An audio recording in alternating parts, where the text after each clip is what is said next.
tabletop role-playing news. We aim to amuse and we aim to enthuse. And Morrus is unofficial tabletop RPG.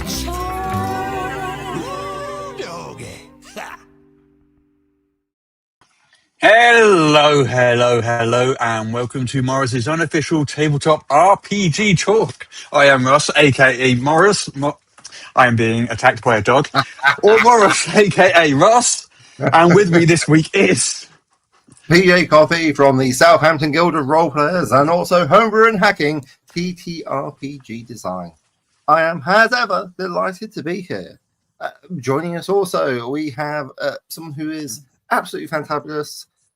She provides the joys of the grown up in the room for the absolute madness that is EN Publishing, left to his own devices. It's the one, it's the only. It's me, Jessica from EN Publishing. And also, if you're watching the live stream, you would have seen Marvin on the screen, who's also joining us and will occasionally attack Russ throughout the podcast. We also have Hudson as well. Don't leave out poor old Hudson. I haven't seen him because he's sat on the floor behaving, but he is here. Oh, yeah, he is also Hudson here. And behaving, those are not phrases that go together. No. But for those who remember, Marvin is, of course, the EN Publishing Quality Control Officer. Not anymore. He got fired. He got fired. Why? Did he do too enthusiastic job? Budget cutbacks. Wait. For HR reasons, we can't actually discuss it on the podcast. Okay. But as mentioned, we are recording live. So if you would like to join us, we record live every Friday at 2 p.m. UK time, which is 9 a.m. Eastern time. And you can catch that on YouTube, Twitch, or Facebook. Or you can just listen to the podcast if you're listening to the podcast. Why change it if it's working? So I wasn't here last week.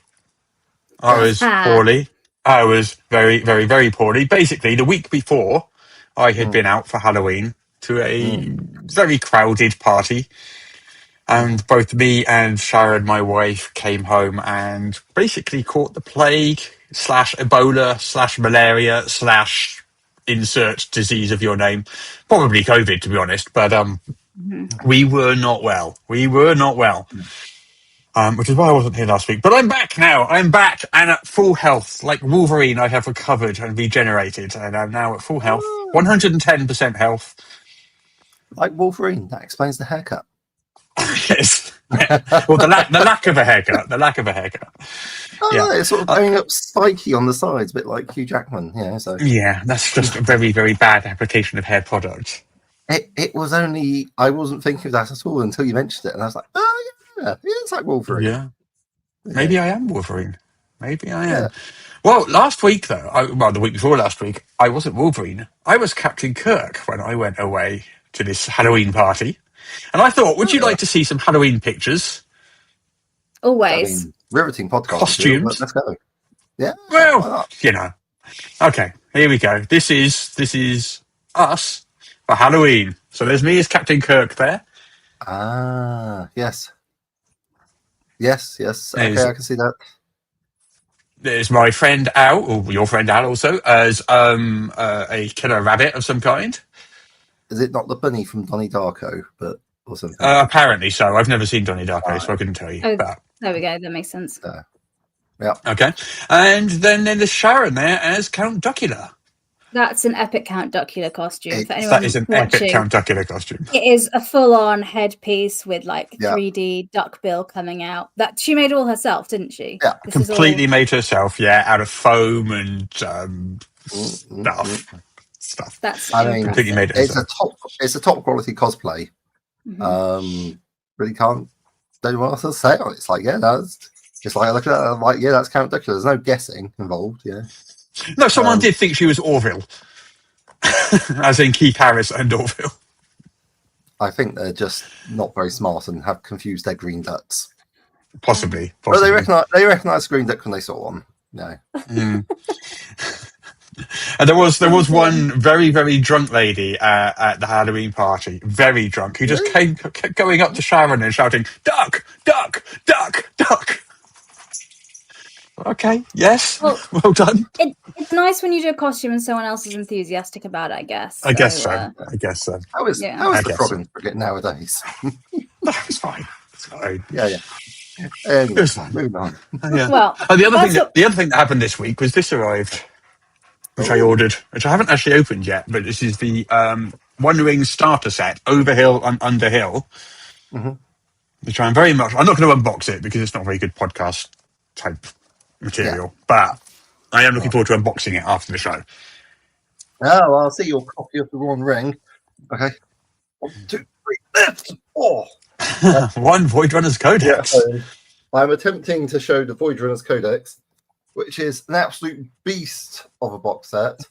You know what? I've forgotten to do. I've forgotten to bring scales. You haven't Oh, weighed yeah. it. I haven't weighed Well, put it it. this way: it probably weighs more than you do. So if you were to put it on a seesaw on the other end, it just wouldn't budge. It's pretty hefty. I have the weight somewhere because I had to weigh the parcel for calculating shipping costs and such. And it's a lot. It's the heaviest thing we've ever shipped. I mean, Yeah. it's like definitely over a kilogram. Oh, Possibly yes. getting towards 2-3 kilograms. Well over Yeah. a kilogram. Well this over a is- kilogram.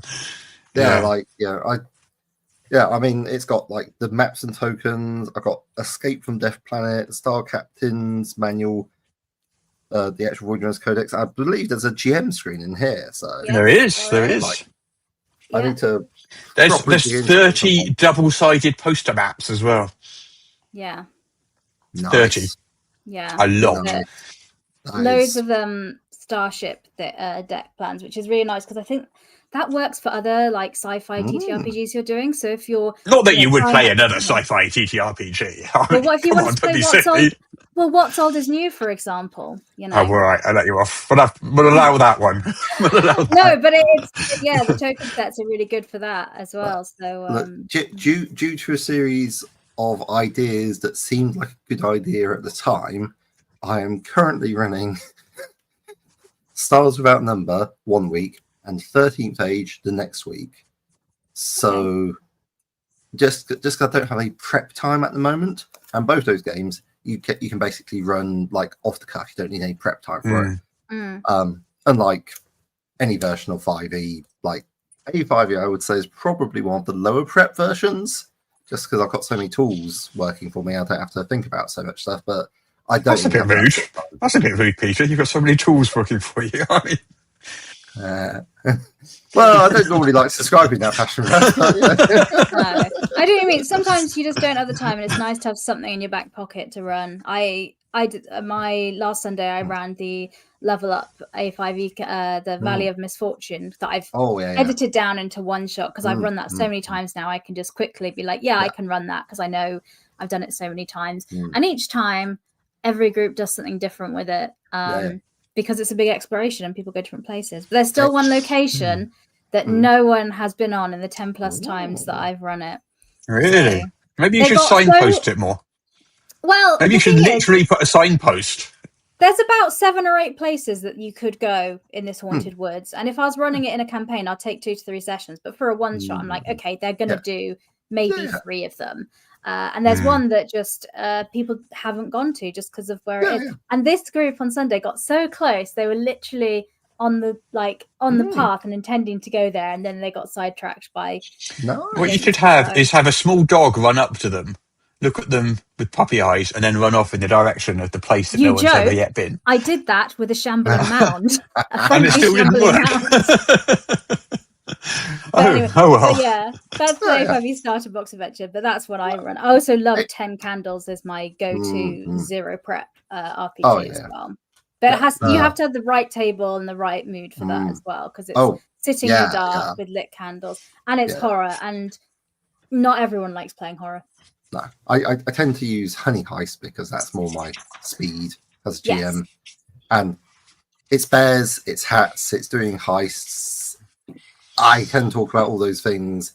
It's like a nice. It's like throwing a ball around in the park as opposed to like doing a proper game of cricket or whatever. You just get up and do it. You don't have to practice much. Anyway, but it's fun. Well, there's always the awfully cheerful engine. Yeah, there's always that. That is a good quick. Yeah, I still feel I need to do a little prep for Awfully Cheerful because I usually like to run all the adventures we have, so I need to at least read the book. But it's not an in-depth prep. But anyway, can Shambling Mounds actually run?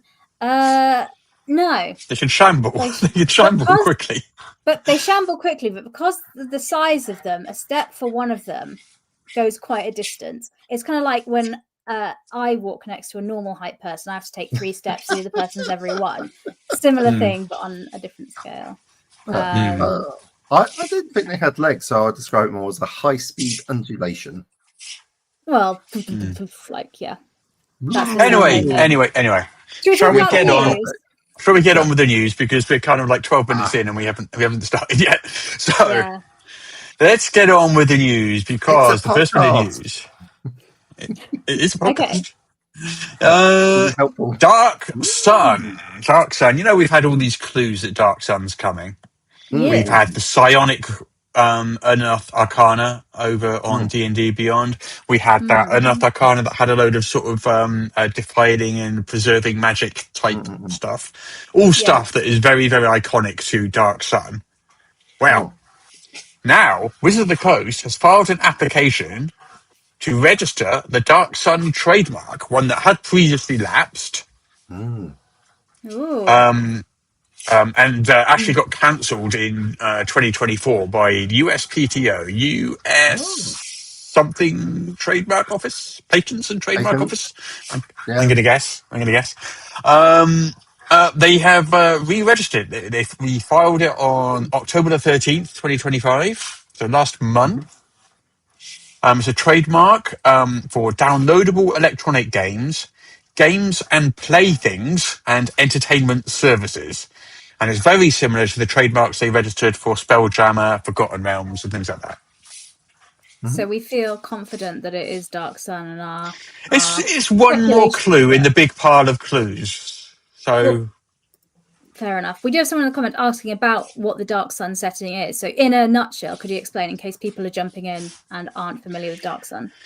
it's kind of a post-apocalyptic-esque kind of setting. I've never played in the Dark Sun setting. It's never been one that particularly appeals to me personally, but it's pretty popular in a certain segment of certain segment. And basically, there's these sorcerer kings which rule the land, and there's lots of deserts. It's cannibal halflings. It's quite a bleak kind of setting.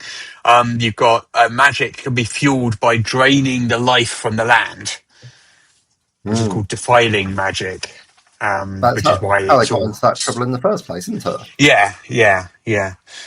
So it's quite a bleak sort of Mad Max-esque kind of fantasy Mad Max-esque setting, I guess, might be a good analogy. Yeah. But as I say, I've never played it. It's never particularly appealed to me, but you know, different strokes for different folks, as they say. Yeah. Well, there we go. Yeah. Well, but we are sure it's coming next year. We are sure. I would be willing, if I were a gambling man, which I am not, but if I were a gambling man, I would be willing to bet on that. how many dogs? How many dogs? Well, this one for sure, because, well, hi. He is determined today to be part of the show. Oh. There he is in all his majesty. Yeah, there he is again. Yeah. He's charismatic on here. Yes. Marvin, could you get off, please? Get off. Thank He you. was maybe just excited about the next news item. Do you think he was? Yes. Well, why would he be excited about the next news item? It's not a good news item. Well, I don't know what news item's coming next, so you tell me. It's a disappointing news item. Oh. So, the Forgotten Realms books released in their America in the last week or so, and on in hobby stores and on D&D Beyond 2 weeks before that. Yeah. Unfortunately, we in Europe and those in Asia, and it's worse for those in Asia because they have to wait even longer, the books have been delayed. Oh. We don't know why, but in Europe, the release date is now December the 12th. Ooh. And in Asia, late January.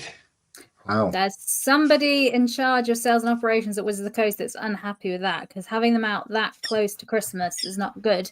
Because if you want your Christmas sales, you want them in the shops now. Yes. Yeah. Wow. Yes, yeah. I mean, they haven't given a reason. There's so much going on right now, isn't there? It could be anything.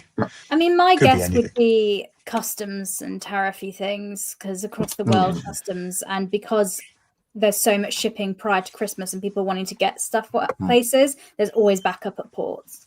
So, which is why any crowdfunder fulfillment we have that we think we can do in December, we always put January. Yeah. Because Yes, December right just ends up about being a us. mess.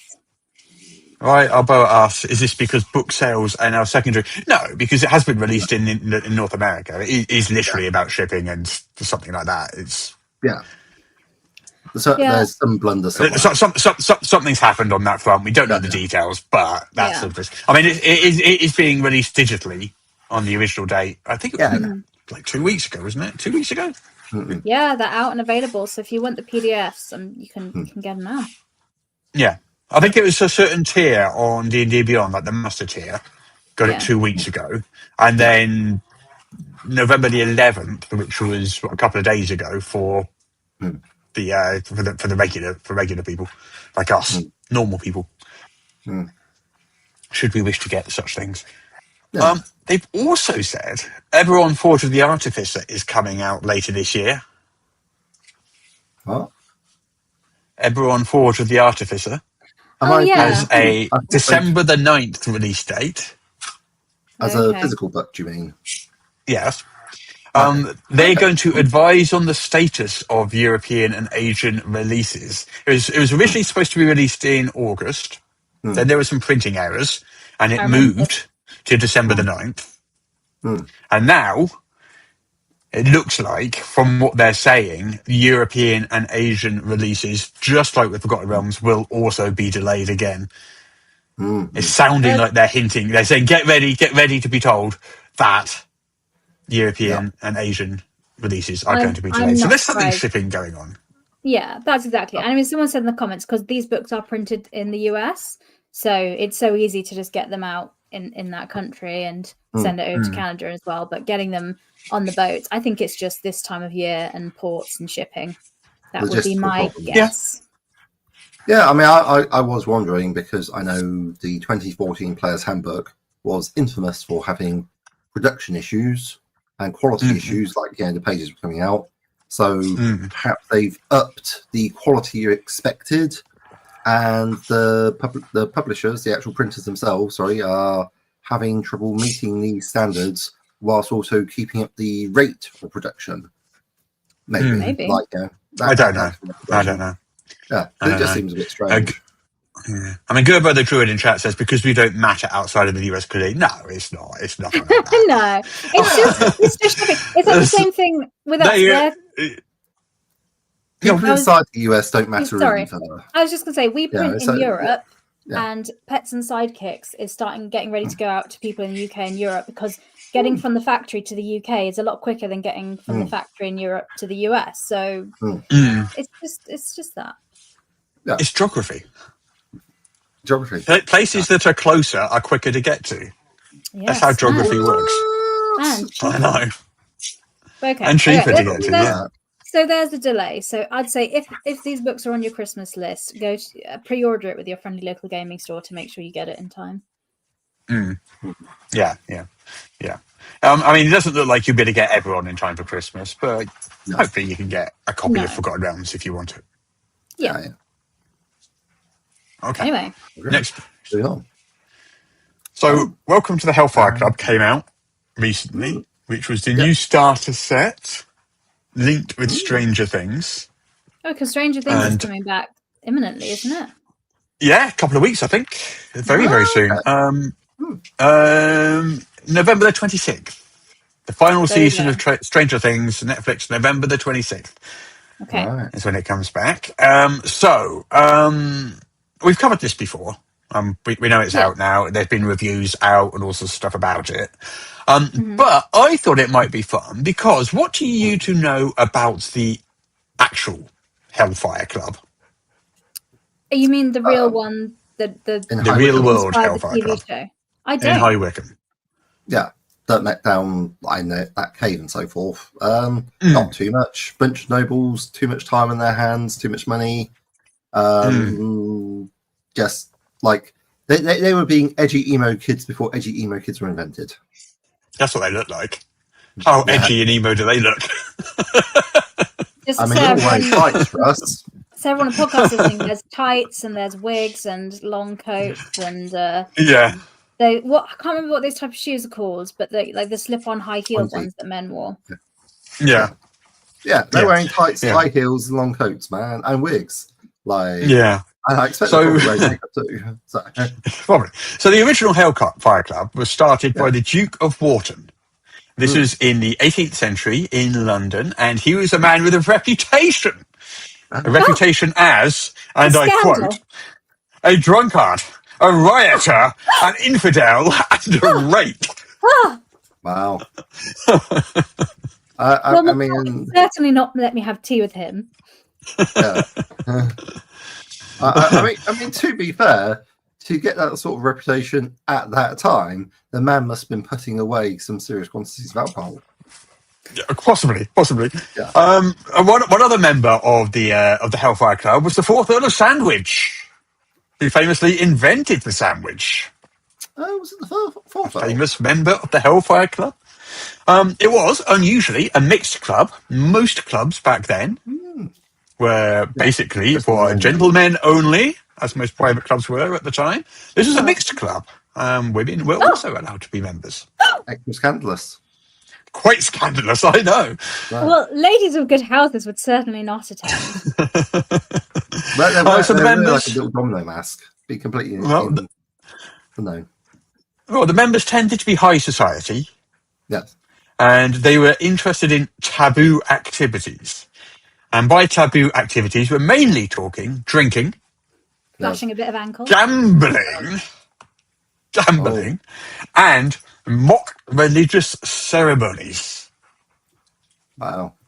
You really did have to make your so- own entertainment in those days, didn't you? There was no Netflix. You say, I mean, Oh, what were you going to do?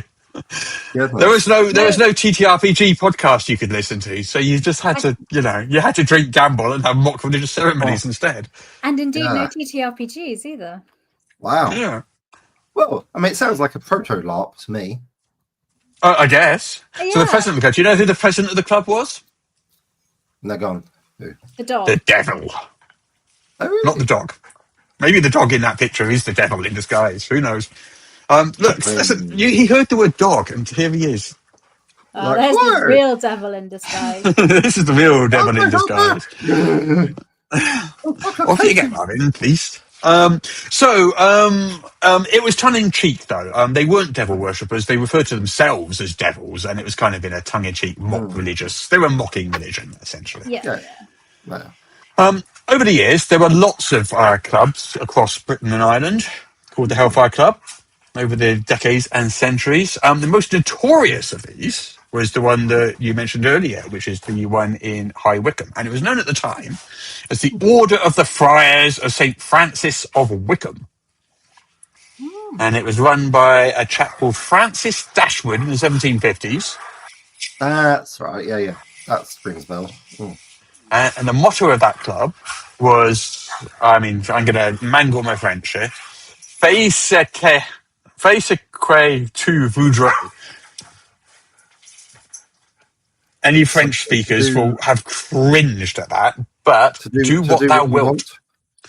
Do what thou wilt. Yeah. A phrase later used by the infamous occultist Aleister Crowley. Yes, which is a takeoff from Wicca, which was because he went with "Do what thou wilt shall be the whole of the law," as opposed to "Do what thou wilt and harm no one."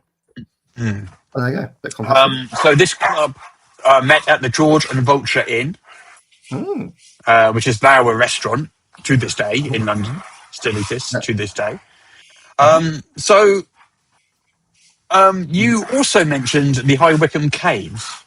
Yeah. earlier. Yes. I've been there, So typically the meetings were held at members' houses, riding clubs and inns. But at one point, the Hellfire Caves near High Wycombe were used.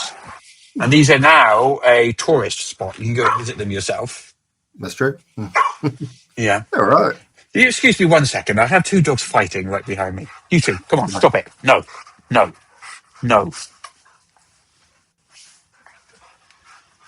Anyway, the High Wycombe Caves. The name is also used to refer to a gentleman's club which exists to this day in London called Brooks. It was founded in March 1764. Still exists to this day. It was also the name of a group of mutants in the Marvel comics. Oh wow! Okay.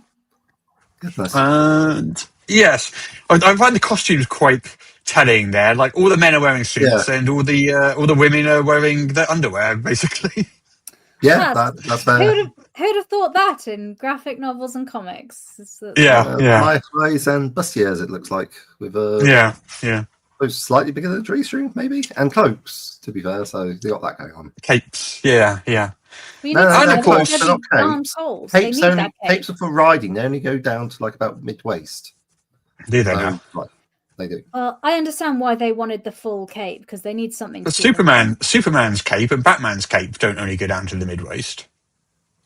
Basically, if you could use it to you couldn't sit on a horse in those sort of cloaks because it's too long. So, never mind. You don't care. I don't care either. So let's move on. It's just like those are cloaks, not capes. But anyway, let's move on. PJ gave up the will there. We saw him PJ going, I don't care enough to fight about this. Like arguing for us is just like no. God. Anyway, it's so very trivial. Wow. Okay. Well, there you go. Edmund Moe said no capes. So. Yeah. Anyway. Of course, the Hellfire Club was also the D&D club run by Eddie Munson at Hawkins High in Stranger Things, which is where we come full circle back around to welcome to the Hellfire Club. There you go. I thought we'd just do a quick little dive into the origins of the actual real-world Hellfire Club, just so people who hadn't heard of it might get a little bit of context of where that name came from. Yeah, thanks for that. I didn't know. Oh yeah. Huh. I was I unaware. suppose it wouldn't be common knowledge, would it? Oh, yeah. No, So it'll be a little bit of fun, just to dive into it. All right, cool. Yeah. Maybe we'll find out in this new season of Stranger Things where and when the Hellfire Club started. Well, we know where, probably not high school, but when? Yes. When did it start? Yeah. Well, he's dead now, isn't he? Eddie, who ran it? Well, spoilers. Sorry. No, it's not series. spoilers. Oh, come on! If you haven't seen the last series, in fairness, we don't actually know for sure because we didn't see it, did we? I don't remember. Yeah, it was pretty unambiguous, but it was a really, really long time ago. All the teenage actors are now 45. I couldn't tell you what happened. Yeah, but that's how time was. But anyway. Yeah. Anyway, right. Hey, Jess. One of your favourite topics coming up. Let's talk about Baldur's Gate 3. Everyone take a shot. Hey. So, do you recall that with the new Forgotten Realms books, there was going to be some DLC, downloadable content? Yes. To go along with the books? Yes. There were 4 pieces. Yes. And we got a quick look at 2 of those pieces. The first was Astarion. Astarion or Astarion? Astarion's Book of Fungus. Darling. Darling. And the other was Netheril's Fall. Are 2 of the ones that we've got a quick look at. So Christian Hoffer's written a sort of first impressions look at each of these 2. Okay, great. Things. What are the thoughts? One of which he was more impressed with than the other. Oh, okay. So let's start with Astarion's Book of Hungers. Basically, his criticism of this is it costs $15. Okay.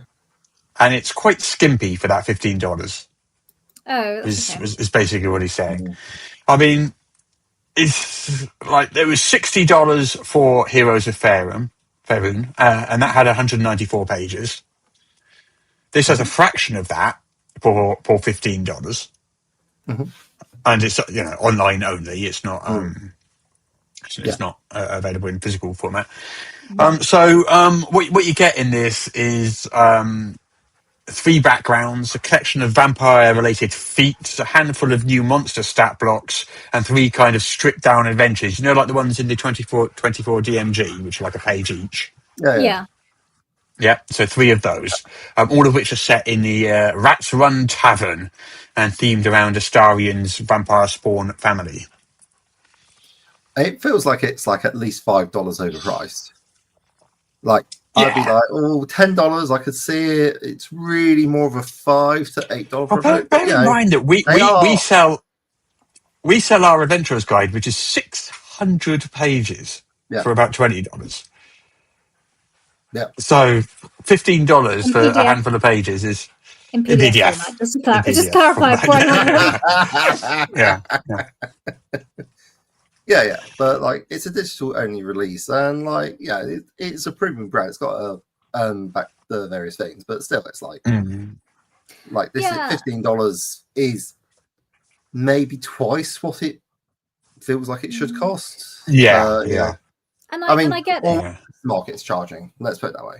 And I mean, I get it because, like, I'm wondering because you basically get this because you want to play like a vampire character. Like, Yes. You know, you play Baldur's Gate 3 and you're like, that's really cool. I'd love that in my D&D home game, and they're like, here you go. I know it has other stuff in, like it has, you know, the adventures and stuff. But I think the majority of people would look at this for the player-facing content because they want to, you know, want to do that. And if you compare that to prices of other things, if you're buying a particular heritage in, or is it ancestry or heritage in D&D now?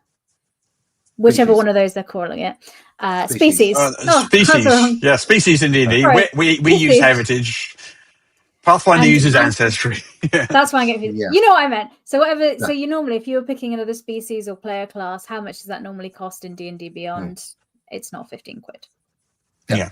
I mean, to be perfectly honest, if you wanted to play a half vampire elf, Level Up Advanced 5th Edition has got an elf stat block you could use half of, and you can give it one of the start of the vampire feats, which are included all for free.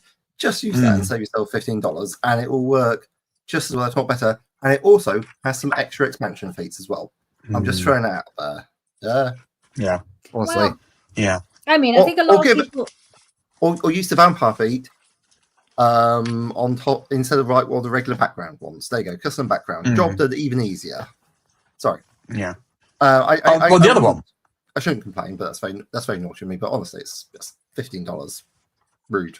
Yeah. You're saying. Well, but the other one, also $15, is a little more substantive, a little more beefy. So this is Netheril's Fall. It's a gazetteer for the Lost Kingdom of Netheril. It's got like an overview of the kingdom, a look at two of its cities. One of them's a flying city, and one of them's a regular old, you know, land-bound city. I mean, come on, land-bound cities. God.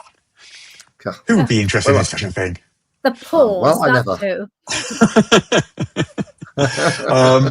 It's got some magically themed environmental hazards, a collection of mini adventures, again in that same one-page style. So it's a mini gazetteer. It's not as, if you've got Adventures in Faerun, it's not as chunky as because that's got like 5 regions detailed. It's not as chunky as one of those. No. But it is more chunky than Astarion's Book of Hungers. Yeah. This did interest me because I don't know much about Netheril or, you know, Netheril's magic. My only introduction to it was from Baldur's Gate 3, which, no spoilers if you haven't played it, but if you follow some storylines, you can learn a lot about it. And it was interesting, but it doesn't go into the full detail in Baldur's Gate because it's like the background for other things going on. But yeah, I was interested in the whole thing, and it was it's good. I'm glad to hear that it's well reviewed. Well, is well reviewed fair to say? I mean, no, I wouldn't say that. I said better reviewed than Astarion's Book of Hungers. He does say he's a little underwhelmed by it. He feels his main problem is, while he hasn't got a problem with the amount of content in this one, because it is a bit chunkier than the other one, it doesn't feel very fantastical, given that Netheril is supposed to be an ancient high magic society. Yeah, because that's what I was excited about, because the bits you hear, you're like, oh, that sounds fancy fun, like this is all interesting, and that sounds weird. Like your high magic and fantasy. It's like, you know, and it was like break out the weird stuff. It's a different type of magic as well, because it's tapping into a different thing, and it's that's a shame. No, it's not. Because it is. The criticism is the very thing I was excited for. Oh, maybe I won't. Well, I was never going to buy it. That's not lie. Why am I acting like I was going to buy it? I mean, you have to be a Forgotten Realms fan to buy it in the first place. Yeah. which you are not. Well, It's I'm just stubborn. Well, I've never bought a D&D product, and I will continue to never do a thing. Is my stubborn thing. You'll never ever buy a D&D product. It's become Ever, my ever, stubborn. ever. It's become my stubborn thing now. I mean, Okay. you do work for a company that makes it, so why not? We don't make D&D. Oh, and right. also, Jess doesn't buy the No. books that we make, does she? Oh, well, She exactly. gets I them for don't free. know. It's like, well, D&D, the popular lexicon. It's like, it's all the same stuff. Anyway, never mind. I meant, Dungeons sorry, and Dragons, it's a Wizards trademark. of the Coast. Hasbro. I've never bought a Wizards of the Coast product, and oh no, that's not true, because I bought Hasbro. I bought a lot of Magic the Gathering. So much Magic the Back in the Gathering. Well, that's So probably much made up Magic for the it. Gathering. Yeah, that's probably made up for it. Cardboard crack. Anyway, Yeah. moving on. Yeah. Yeah. Oh, right. Starfinder. Exciting. Starfinder. In a slight spin here, we have got some. Well, we haven't got some. Savage Sparrows which is a studio, has partnered with Paizo to produce an officially licensed bunch of apparel and accessories for Starfinder Second Edition. Cute. Amanda. So in these things we have a dress with pockets. Yeah, I was gonna ask my first question. It's got pockets. We have t-shirts, we have pins, we have a snapback cap. But this is the thing that you can see here is the Cosmic Creatures dress, which is a skater dress. I'm not sure what a skater dress is, as opposed to any other type of dress. But it's that style and cut of dress, the picture you can see. Okay. The different dresses have different names, so you can know. I believe you. Thank you. I believe you. I feel validated. So other items include the Captain Concierge t-shirt. Captain Concierge, if you recall, was that cute little thing that you liked. Yeah. Which is a helpful Starfinder AI. And he has a tiny hat. A tiny hat. Delightful. Yeah. Little captain's hat. Yeah, and then we've got 4 zinc alloy pins. These include the Squawks, the Ijtikri, the Anxious Mahoy, which is like a shark-like guardian spirit. Get off, Marvin.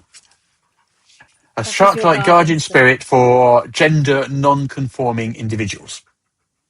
There we go. I don't have a picture, unfortunately. I've only got this one picture in front of us, which shows on the dress. I can't see. I think I can see it there. But anyway. Yeah. Cool.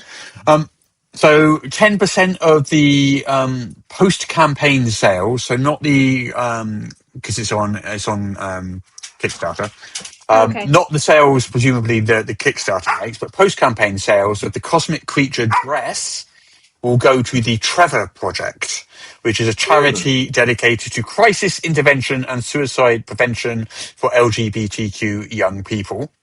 Yeah. And the estimated delivery for this collection is February to March 2026. Cool. I think if you're a big Starfinder fan, that sounds good. And the dresses have pockets, which was going to be my main question. So, because you can use that to distribute feminist propaganda. Pockets. That's why there was a big anti-campaign about pockets for women at suffragettes' time.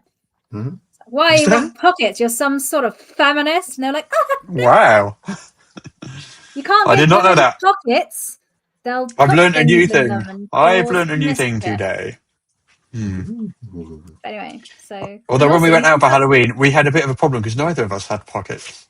Well, they don't have them in Star Trek, do they?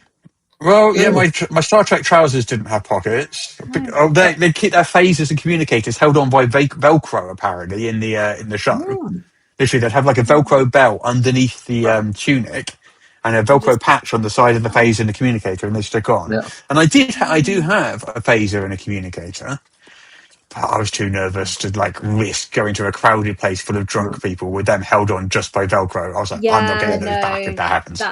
That's so I didn't take them. Yeah, I found a lot of spacey costumes because I'm gonna, as you are, gonna be the captain of a space station in February in a LARP, Marvelous. and I'm getting my costume together. And I was like, I have no pockets in this, so I hope I do not need to carry anything because it's Well, I had a phone, which was awkward. I had to sort of like find ways to carry that. I kept it in my boot for quite a bit at the time. Your boot. Yeah, it was the only thing I had to put it. The only place I could put That's it. been quite uncomfortable. Oh, it was like a Star Trek boot. It came up almost to my knee. Oh, okay. So it was quite high up. Okay. So it was fine. Yeah. I wasn't like So standing. really- I wasn't like. Yeah. What I'm hearing is that in Star Trek, we should expect them to really be wearing more bum bags. I guess so, but they're not. For our American listeners, that's a fanny pack. You don't have to explain everything to Americans. They are clever people. They can work things out by context. They don't explain everything to us. They don't go sidewalk. Oh, for our British listeners, that's a pavement, do they? We don't have to do it either. They're clever people, just like we are. That's a more ethnocentric difference in cultures. So anyway, Well, We like they'll all work it out. They're fine. They're you don't deal with the customer service. especially our listeners. Our listeners. Our listeners are especially clever. Very especially clever and well-rounded, and they will work it out. Anyway, next. What's next? The One Ring. Because this obviously arrived today. I've got a surprisingly large collection of One Ring stuff, I've realised I picked up. When I sorted out my shelves the other week, I've got like half a shelf full of One Ring stuff, none of which I've played. Really must fix that problem. Same. If you don't grab it now, when the Tolkien estate yoinks back the license, you won't be able to get it anymore, will you? So True. It's through your boots now. Yeah, I have true. a One Ring campaign that is due to start as soon as we finish the Warhammer campaign we're in. So I'm ready and primed, but I too have a stack of One Ring stuff. Well, I really want to play it. I want to play the Moria campaign. I'm going to run the Moria campaign at some point. But this bit of news is not the Moria campaign. This is called Hands of the White Wizard, which Free League Publishing has announced. It's an adventure anthology for the One Ring, and it features, well, I think you can guess who it features, Saruman. So you can choose to either serve Saruman or you can spy on him. There's 6 adventures leading up to the beginning of the War of the Ring. Pre-orders are available now, with a PDF immediately available. I'm sure, like the other One Ring stuff, I will pick this up, because I seem to be accidentally doing that.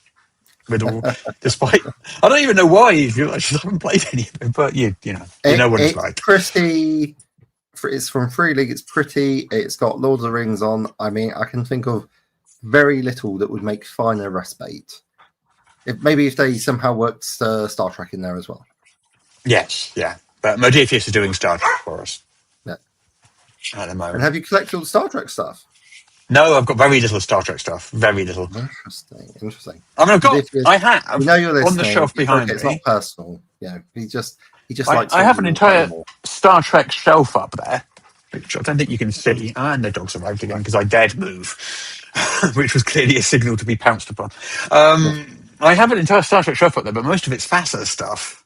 And back in the 80s. And I think there's literally just one single Modiphius Star Trek up there. Right. I think that's all I've got. Yeah. You got the tricorder. Oh, yes, I've got the tricorder over there too. Yes, that's true. I have that also. Yes, and the dice. The funny dice. The dice. Wow. Yeah. I know you love some funny dice. Yeah. Shall we move on? Shall we move on? Okay, next. Fantasy Grounds. Oh. So up until recently, it has been kind of a premium option for virtual tabletop users, $50 for a license. It launched in 2004. It's an old platform, so it's been around for over 20 years. Yeah. Yeah. So you pay $50 for a license. It was a downloadable thing, which you had to host on your computer. You can get it Yeah. on Steam as well, or you can buy it separately as a standalone thing. Mm. And then additionally, you would have to buy the games and modules you wanted to use with it. So it wasn't the cheapest option out there by any means. No. But as of this week, it has gone free. So that's the $50 license is going free. Obviously, the adventures and modules are not, because they're sold by third parties in their marketplace. Well, they're licensed. They're sold by Fantasy Grounds, but they've got Dungeons and Dragons, they've got Pathfinder, they've got our Level Up Advanced 5th Edition, they've got Traveller, they've got all of them. They've got loads of stuff. Loads of stuff. Nice. You know, all the big names you can think of, they've pretty much got them. Over 50 major game systems, more than 3,000 products, lots and lots and lots of stuff. So now you can download and run the virtual tabletop itself, the application itself, for free. No license needed. Yep. But then, of course, you still have to buy, if you want to play D&D on it, you still have to buy, The books. you know, the player's handbook or whatever. You still have to buy the systems themselves. But, you know, that's a big risk for them, I guess. It's a big change because they've gone for 20 years on a very different model and they've just gone free. Yeah. Well, I think the hand has been sort of forced in many respects because, like, there's been a real proliferation of tabletops. Roll20's always been free with a premium option, strong model. There's a good 40 or 50 virtual tabletops out there now, most of which are free. Yeah, and you've got Foundry out there, which, just looking at its screen, seems to be doing very similar things, which is paid for, but you don't have to have everyone having a copy. So I can see that, maybe they're looking at using them as like, well, time to join the free-to-play bandwagon. Yeah. I guess so. Does Foundry cost a license? I can't remember. I've actually got Foundry, but I've like opened it once or twice and gone, this looks complicated, and closed it again. Not the easiest thing to use, but to host it costs, but people can just like dial in, sorry, manage there, and play really, really quite easily. And probably the other major factor is having a server. Like, I found out my internet provider doesn't have a static address of some description. I don't know the details. I was like, so I can either pay 20 quid to my internet service provider, or I can pay $50, as Roll for Combat shouts out, which is a one-time fee, $50 per year, to like have the Forge, I think is what they use for, is the semi-official one. It's very popular. It works very well, and I'm just not running online games at the moment, but it's good. Yeah. So it's a welcome change to see, because I must say this Fantasy Ground stuff does look pretty mint. It's just the costs of entry have just been too high for me to contemplate it. Oh, is that for right? Well, I don't know if Roll Combat is talking about Foundry or about Fantasy Grounds, because certainly Foundry tried to charge me 50. The Forge tried to charge me 50 for a renewal fee. So there we go. But some of these charging $50 to host for forever for free. So there we go. Very exciting. Anyway, so basically it was kind of Foundry and Fantasy Grounds are kind of comparable price wise up until now. So and I guess like Foundry and Fantasy Grounds were the most similar to as well, both being downloadable applications rather than just in your browser like Roll20. So I guess Foundry was probably Fantasy Grounds' biggest competitor. Yeah, I think the adoption by the Pathfinder 2nd Edition community probably sealed the deal in some respects, because like I didn't think you could play anything else on it for a while, because they were the only people I saw talking about it. But I was wrong. But it's very popular, and I can see why. It just takes a lot of the strain off the GM, which is a really good thing for online play. So yeah, they've also got another thing called an online reader they just launched. Oh, okay. Which basically means it's a web-based compendium. So your Fantasy Grounds library, you can now browse the content of it from your browser. which is kind of Okay. cool. I assume beforehand you had to do it from within the application.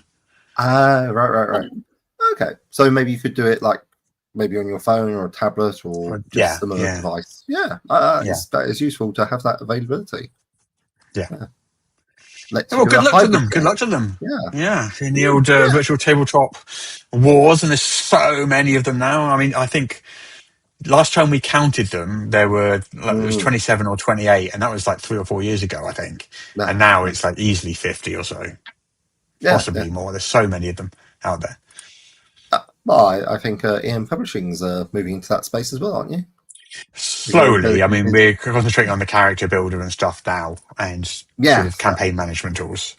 But yes, eventually, I'm quite looking forward to that. Good to see. Yes, us too. But it's some way off. It's slow progress and there's a lot of work. Yeah.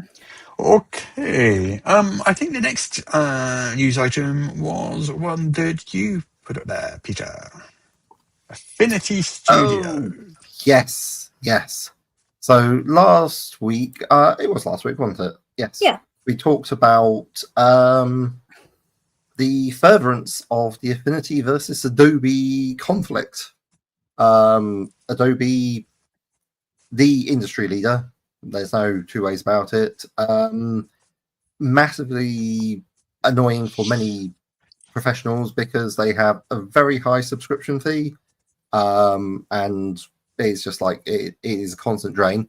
Affinity gained huge amounts of customers when Adobe switched to using AI and using artists' work without seeking permission. So that was a big thing. So there was a lot of worry when Affinity said it was going to be producing something large on the 30th of October.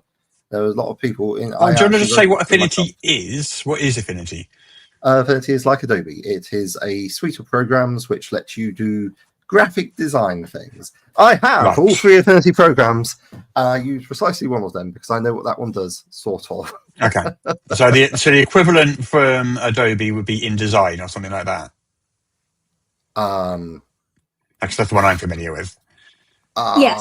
Yeah. It's like InDesign. It's a graphic design software. Yeah. Okay. You've got Affinity Publisher, Affinity Photo, and Affinity Designer. So so it's InDesign and Photoshop and whatever. Yeah. Okay. The equivalent of. Yeah.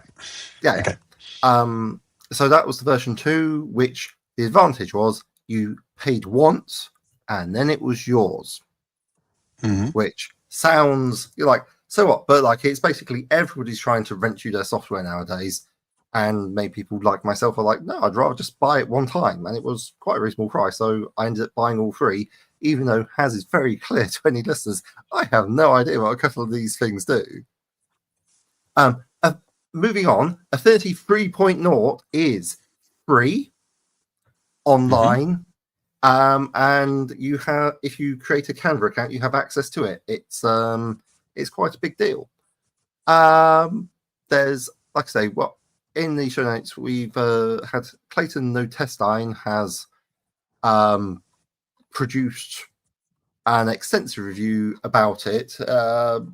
Long and short, it's very customizable, but it's not as polished as Adobe. But it's doing a lot of the things you want to do, and how to say, free is a very hard price to beat. Yes. Concerns are in place, and we'd argue rightly. In fact, we were having a little chat prior to the podcast about the use of Canva, who own Affinity, because they do use AI, but they are unusually for such companies being pretty forthright about their intended uses and saying, yes, you can switch it off. So, it's interesting, and it's a lot less money than Adobe. Like, there's a significant chunk of change that people lose to pay for it. So it's quite a big deal. So we've got a fairly in-depth review. I don't understand all of it. Again, not to be honest. I guess the question I would ask is, because I know if I use, for example, Pages on my Mac, I can still load a Microsoft Word file into it. If I were someone who decided to switch from, I'm not a layout designer myself, but I know that all our layout designers use InDesign, mainly because they can share the files, and someone can pick up on a project someone else has been using, or pick up a project, or do a new version of a product years later. can you take a project which has been designed in InDesign and load that into Affinity? I don't know about That would be InDesign. that would be the sticking point, I think, for me. I know if you created stuff with Affinity 1 or version 2, you can take it into Affinity 3, but you can't take it back. As in, you don't know if you can load in an InDesign file. Yeah, but I don't believe that they said about it, or because just having a quick look through the article. I imagine. Sorry. If you want to go back to Affinity, well, it says you can open these files. It's one way. There are quite a few export options, including SVG and PSD. But if you want to go back to Affinity 2 or InDesign, we're out of luck. And that's the biggest problem they have with it. Yeah, so that's going to be a problem when you've got people on different platforms working on similar projects or having to hand over products. Yeah. I think if you're in a place where you have a product that lots of professional designers are working on, I think Affinity, and the reason we're talking about it on the TTRPG news is because this is really useful for a lot of smaller creators that perhaps are doing their own layout because you can't afford a graphic designer to work with. So you're like, I need a tool to lay this out and get it to print. This is something that you could access as a small creator if you're doing it all yourself. So I think that might be a lesser concern for that end of the market. But obviously, if you're hiring graphic designers to do stuff, and what this is very much coming at it from the micro publisher point of view. Yeah, I won't say I like the term micro publisher because it makes me sound scrappy rather than one man band, which I dislike for many reasons. Not least of which I can't play musical instruments. What about craft or cottage industry? Artisanal TTRPGs. I can be a hobbit and live in a cottage or something. That's right. Yeah. That's me. Handcrafting with like a little chisel and hammer. Just make them sound like really, really high-end, rare products. Think of it like what's the most expensive rare car brand? Like a Ferrari or something. It's not like that. Like one of those cars which is handmade because they only make like 50 a year. I think there's definitely some British workshops that do that sort of thing. They just they make like tiny impractical race cars for people, basically glorified go-karts with a V8 engine, which will go like stink. But absolutely, so if you are on a budget of a shoestring and a shiny 50 pence, then this is a very good news for you. But you do have to be careful to switch off the AI options, which will hopefully be respected and won't be randomly switched back on. Looking at you, Microsoft. Talking of AI, we had a post on EN World earlier this week, a brand new thread from a new user. And I looked at it and it was kind of slightly nonsensical. And I was like, is this just, it might have been like a language barrier thing. It happens sometimes. So, you don't automatically assume.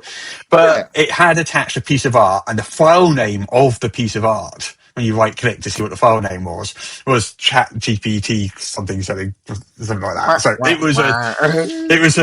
So so that clues you in. So, okay, so the art is AI generated. Yeah. That is now making me think the rest of the post is or not. I still wasn't sure. But the more I looked at it, and I was like, this is definitely this entire post and account. So then I looked at the account itself. The email address was from an AI company, something.ai. Then I looked up the URL of that. I'm not going to promote them by saying who it was. No. I looked up the URL of that company, and it was a news site, and it was journalism powered by AI, where it boasted that it had no human journalists. It was all AI, and it was posting news. Wow. And the post on EN World on my forum was. Presumably one of these AI journalists or something. And why they were posting it on my forum, I don't know. Obviously, I spam banned it because, as far as I'm concerned, that is spam. Yeah, but, it's not a person. My God! Just to pollute the information ecosystem. So now it's just another thing we've got to keep an eye out for. It's like opening a new account. Is this a person? Or And they're going to get better at it. It's going to be harder to spot. And I'm waiting for the bubble to burst. I'm pretty hopeful before the end of the year. I mean, just because their business numbers are hysterical. We'll put it this way. Let's not talk about it. It's just huge, unimaginable sums of money that they need to keep going. And it's just like, yeah, sure. You can have $1 trillion. Yeah, why not? You got no income worth talking about. Yeah, why not? Give them some more money. Yeah. At least Hollywood's on the right side of it. Hollywood knows AI is evil. Yeah. Whether you're watching like Terminator or Mission Impossible or whatever, the AI is always the bad guy. Generative AI is the ones we have a problem with.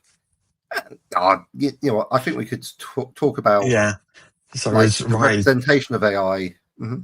Yeah, but as Rai says, they're waiting until all the YouTubers. So many times I start watching a YouTube and I think the pronunciation's a bit off, or why have I not seen a human yet? Just lots of like spanning pictures of. And I watch quite a lot of YouTube because I like watches. So I like reviews of watches and things like that, or new watches coming out. And some of them, you look at them and you look at the watch and the numbers. It's like it'd be a picture of a new Rolex or something.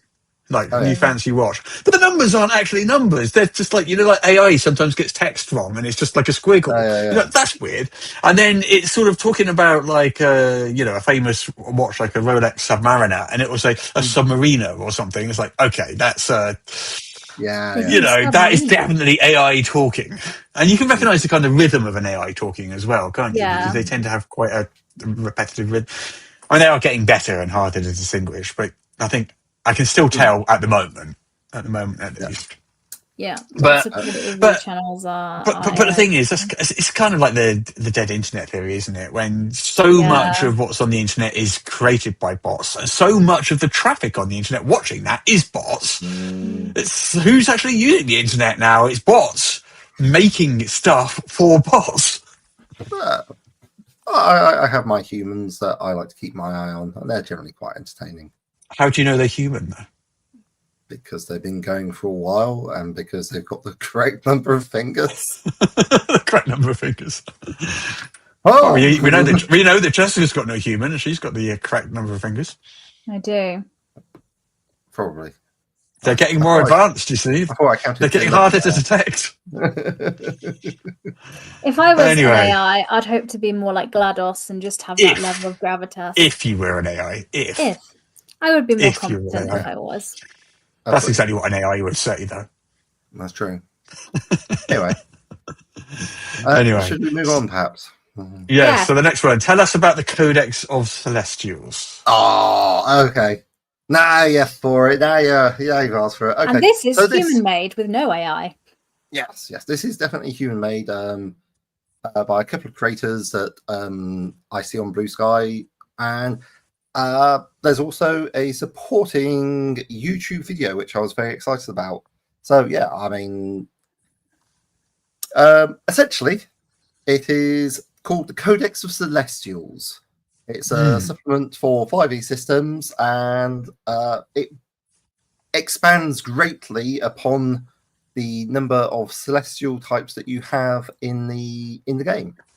That's the goal it's going towards. A whole bunch of new monsters. Well, I say monsters, but like currently things you've got like stuff like I want to say Pegasus and so forth. No, unicorns or something like that. And it's like you'd be fighting a zoo. You wouldn't be fighting actual creatures. So it's like they're doing all sorts of like I'll put it in quotes, biblically accurate angels. So if you spinning disc, if you go lots and lots of eyes. Yeah. Oh yeah, so many eyes. It's like and weird shapes. If you go to the Kickstarter page and you scroll down a bit, it's actually got a free sample. And when I did that, I was like, oh, okay, I quite like this because it's got the level up style lore roll to give you some information about what the creatures are, which I'm like, oh, that is pretty good and saves me a job. And it's got some tactics as well. I'm like, okay, I approve this level of detail. That's what I'm looking forward to. The creator, I've quite enjoyed that they did like a little you might like this one, Russ, the Battle of Aginort, which is what if I want to say King Henry II or King Henry I, King Henry of some sort, rocks up to aid in the Battle of Minas Tirith. Right. Distracts a Nazgul general with a horde of orcs and trolls and spiders and so forth. And says, "Oh, time to go for English Battle Plan 101. Go stand on a hill, put some stakes up, and then shoot them with lots of arrows." Yes. It just runs through the whole thing about how the battle would go. I think probably using a Total War or something. I thought it was great fun. Yeah. So their historian and the art they've got as well is absolutely top notch, and the artist makes a lot of monsters, and they're very cool ones. So yeah, I have already backed this. I'm not backing it live on the podcast. I'm just like, yeah, I'll have some of this. Back to wanted to share. Yeah, like I say, they funded. They've got all sorts, including some stat blocks as well. So yeah, it's not. There's no physical copies, so it's all going to just be digital. So if that's a problem, then that's a problem. But like I say, I thought it was a very reasonably priced, so I've got in and has it as funded, guaranteed to go ahead. Nice. So like I say, I'm just really excited about that because I've got books of demons, so many demons, but like if I wanted to, I don't know, storm heaven, attack and dethrone God, why would I even do that in D&D? And now, as one does sometimes, as one does feel the need to do. So you know, I now have the materials for that campaign. So, I'm hopeful that I will have the materials for that campaign. So that is the thing. If you have enough caffeine, you feel like you can either fight God or become him. So yeah. Why not both? Woo! Sorry. No. Okay. PJ's nice brunch plan. Start with too much coffee, but like, let's go. Yeah. Okay. Next one. What is Dark Space? Tell us. It's Shadow Dark. And space. Shadow Dark. Yeah. It's using. Yeah, it's like quite a good idea. I mean, yeah, it was going to happen eventually. It's not made by Kelsey and the Arcane Library. This is a different set of people. Who's it by? DMing the World Press. Yeah. I don't know too much about them, but it's Shadow Dark, and they are essentially doing a 200-page hardback, which will be a certain amount of reskinning, but also include machine-based archetypes, ship classifications, stock vehicles. And you know I love a good vehicle. They got some mecha and vehicle combat rules. They've also got some solo, immersion, and GM-less play rules. So, yeah, that's pretty good. 12 one-page settings to do survival, space horror, cyberpunk, space western. So that'd be stuff like Aliens, Blade Runner, and I want to say Firefly. So, you know, maybe a bit of Outland, if such is your thing. Lots of monsters, lots and lots of equipment. Hacking rules, corruption rules. They've got a zero-level adventure. Like, it's all in that style. I mean, if you like Shadow Dark and you like sci-fi, this seems like a strong prospect. Oh my goodness, it has launched. It's done $41,000 against a $15,000 goal. 541 backers, 27 days to go. So yeah, like it looks good.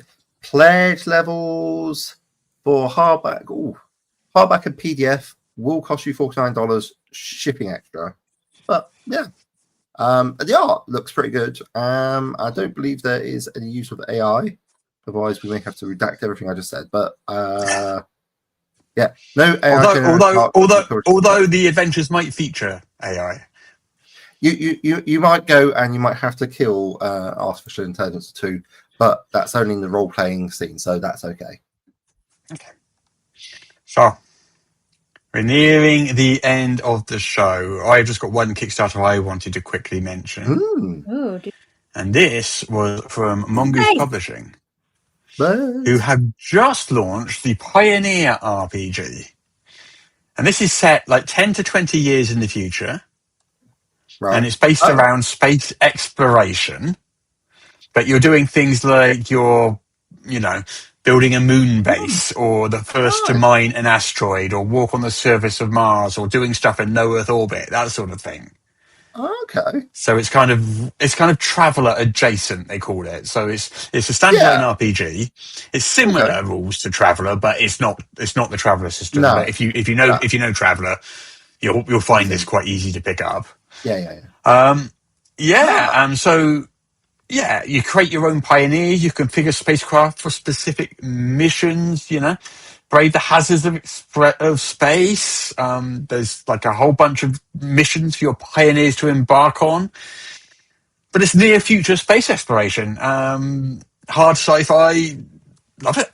Love it. I had the team of Mongoose on Not D&D talk about Traveller when I was doing the sci-fi month. I can't remember if that was September or October, but at the end of the Traveller episode, they talk a bit about Pioneer because it's coming up. So if you want to hear more about it from the Mongoose team, if you catch the end of the Traveller episode on Not D&D, you can hear it straight from the horses or the I'm backing this for sure. This looks awesome. It's like right in my wheelhouse, like NASA and stuff like that. I love that stuff. So the authors do include Dr. Sandy Antunes. It's always nice to see someone who's feeling confident to put their academic credentials in there. There's a 90-page PDF available. Preview. You can download a preview for free. It looks great. It looks really, really great. I'm excited. And there's they've got an actual play, which is kind of cool because they've actually got I say a set, but they've got a room which they've sort of like decked out the walls and stuff to make it look a bit like like a lunar module or something like that. Nice. Yeah. Which looks kind of cool. Anyway. I am super tempted by this. It is very cool looking. Very cool looking. I mean, I'm not just tempted. I'm getting it. There's no go no check question the about coffers that. and come back. No question about that. Might have to check out the back of the space, down the back of the sofa and so forth. I quite like the art style as well. I'm struggling a bit to think what it reminds me of, but it's quite fresh and clean, which is pretty solid. Yeah. Oof. Not the cheapest. But yeah, that looks good. Looks very good. Yeah. So PDF it's $50. And then and it's 60 for non-PDF. So basically they're pricing PDFs close to the Wait, that's 60 quid, which is nearly $80. Quid, sorry, not dollars, I apologise. So $50 is what? About 70 quid, isn't it? 50 £50 is about $70, I think, for the PDF. So it isn't cheap. In good news for me, and possibly less good news for our American listeners, it does appear to be based in Swindon, UK. So I wouldn't. That's Mongoose. Yeah. Yes. Okay. Books printed. Mongoose, you keep inviting us. Up there, and we keep saying we'll go up there and have a little tour of their headquarters. And they do this interesting employee-owned company. So if you get a job there, they do things like you get a company car and you get free meals and stuff while you're there. And also, the company is if you become an employee, you own part of the company. So it's an employee-owned company, which is kind of cool. And I really want to talk to them. I really want to talk to them about that because that's just fascinating to me about how that's working and Yeah, I mean, I think that's unique in our industry, aside from like one-man bands and things. Yeah, but I think it's unique in our industry. Micro publishers, please. Yeah. Well, my sort of thought is because my only sort of window into that is when I used to watch things like LA Law and stuff like that in the 80s, where people would try to become a partner in the company they worked for. But to do that, they would have to obviously write the company a massive check for like. $2 million or something, because by becoming a partner, you've got to buy because the company's got assets and stuff and wealth and money in the bank. They don't just like give you a share of that. You've got to buy your share of it. So how does that work how does that work when it's a RPG company? Say the company's got $500,000 in the bank. I don't know, but GPs, general practitioners, that's how they go about it. They have to buy in, right? To be a partner. Yeah. Well, that's generally how you become a partner in a company. Yeah, you have to buy in. So, and I think I got the impression. I mean, it could also be stuff like John Lewis because that's another British company which is quote worker owned. I don't know too much of the details about it, but I mean, a lot of companies do give shares as part of their benefits package. but only a tiny amount, though. Yeah. An almost insignificant amount. It's not going to give you any. Well, I there's don't only know. one way to find out. We'll have to go and Oh, well, talk. yeah. Oh, no, yes. I want to talk to them and find out because I'm fascinated. Let's I want to know. go. Let's go I to want to Swindon know. and do a podcast and have a chat with Mongoose, because that'd be good. Yeah, Oh, we've been that's invited up. cool, guys. We've been invited up a couple of times. Okay. Let's do it. Yeah. All right. Road trip. Anyway, Anyway, that think is we're the out end of the now. show. That is the end of the show. So let's get out of here. Let's have a weekend. A gloomy, horrible-looking weekend. It's drizzly out there. It's not looking very nice. Oh, Yes. it's just been constant rain. It's not been great. Yeah. I did want to quickly remind people, Dragon Meet is coming up. Yeah. We will be there. It's in, I think, 2 weeks now, is it? 29th Yes. of 28th. October? 2 weeks. The event is 29th, on I think. Saturday the 29th in London XL. Mm-hmm. But Russ and I are going up on Friday the 28th to set up our stand and do things. So the show that morning will be done earlier than 2 p.m. so we can do the recording UK time in the morning and then go off and go to set up the show. So that will be a different time for the live stream, but we'll put that up shortly. Yeah, which basically means we'll have no one watching it live, but still, it'll be fine. That's fine, but it'll be there. But if you come and catch it at the usual time in 2 weeks, it'll be there. But I won't be here next week as well, because I'm going to go to a LARP convention and be lots of different people for the weekend. Nice. Oh. Okay. It's that time of year where having all three of us on at the same time is just kind of a rare occurrence.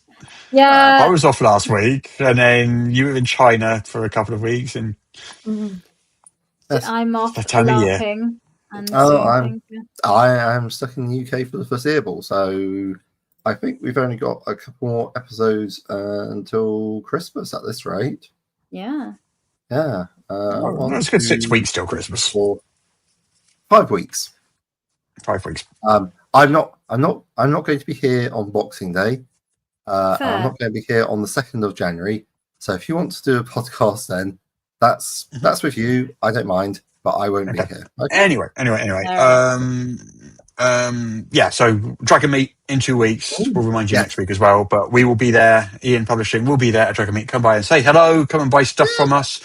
Yeah. If you want a copy of Void Runner's Codex, we will have a couple of copies there, but we're not taking many. They are huge.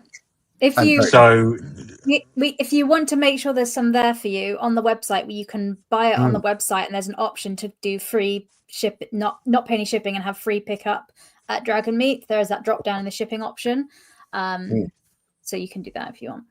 Yeah, I mean, like, it is a great value for money. The maps and tokens, gotta say, it's tons of stuff there. Yeah, we're also going to be trialing. We're also going to be trialing a new line at Dragon Meet as well, something called Short Quests, which are kind of digest A5 size little adventures, about 10, 15 pages each max or whatever, under a tenner.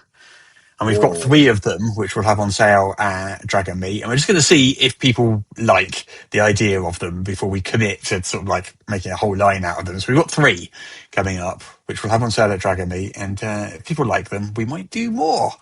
Do you want to run some at my club? Because that's a natural testing ground. See if people are actually prepared to pay money for it. So. They have maybe. I'm in a game at the moment, though. So I think they have been tested, the adventures, and tried out. So it's just they're older adventures that we've had around. So.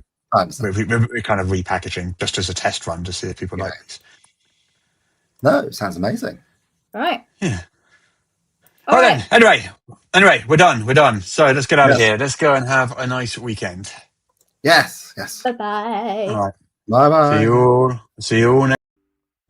All the tabletop role-playing news. We aim to amuse and we aim to enthuse. And Morrus is Unofficial Tabletop RPG.